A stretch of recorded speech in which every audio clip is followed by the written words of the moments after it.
Well, certainly those images that we saw coming through on Saturday, very moving as Emily Hand, 9 years old, meets with her father again, Thomas Hand. He had initially believed shortly after the October 7th attacks that his daughter had been killed, and at the time he said that he was relieved. He felt that it was better that his daughter Emily be dead than in the hands of Hamas, given the atrocities that he knew they had committed in southern Israel on October 7th. But now, of course, he is reunited, and there's very moving images coming through of when they saw each other again. We did hear from the granddaughter of Yafa Adar. She's an elderly lady who was released on Friday. Famous images of her came out shortly after she was taken hostage by Hamas. She was in a kind of golf buggy with Hamas fighters being taken hostage. Golf buggies are used in the kibbutz in southern Israel for people to get around. Her granddaughter speaking to the press saying that she was extremely proud of her grandmother for having survived or for not losing hope. But of course now all of the families are saying all of the hostages, they're believed to be more than 200 still left in Gaza. It's now time to make sure that all of those hostages come home.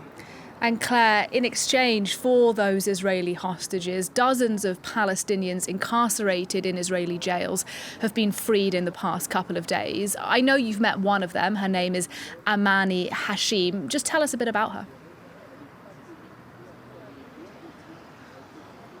Certainly, we saw 39 released on Friday, majority teenagers, but some women, and 39 on Saturday as well. Again, mostly teenagers, but some women too. And we did meet with Amani Hasheem. We were at her house on Saturday. She was released on Friday. She had been convicted for having tried to ram her car into a group of Israeli soldiers and had served 7 years in jail, and she had 3 more years to go. We asked her about that case, and she said that she wouldn't and she couldn't talk about it.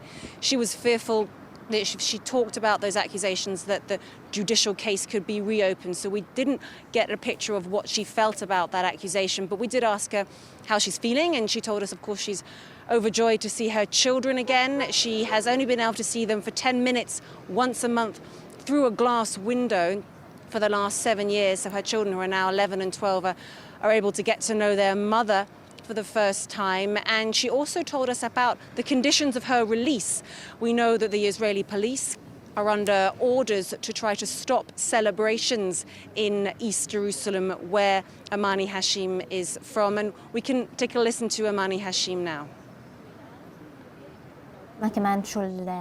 They established conditions for our release.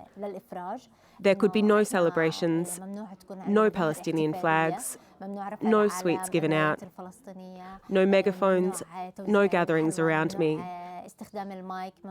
At 7 p.m, they let me out of prison. My father was waiting for me. They told me to get in the police car. They forbade me from speaking to my father.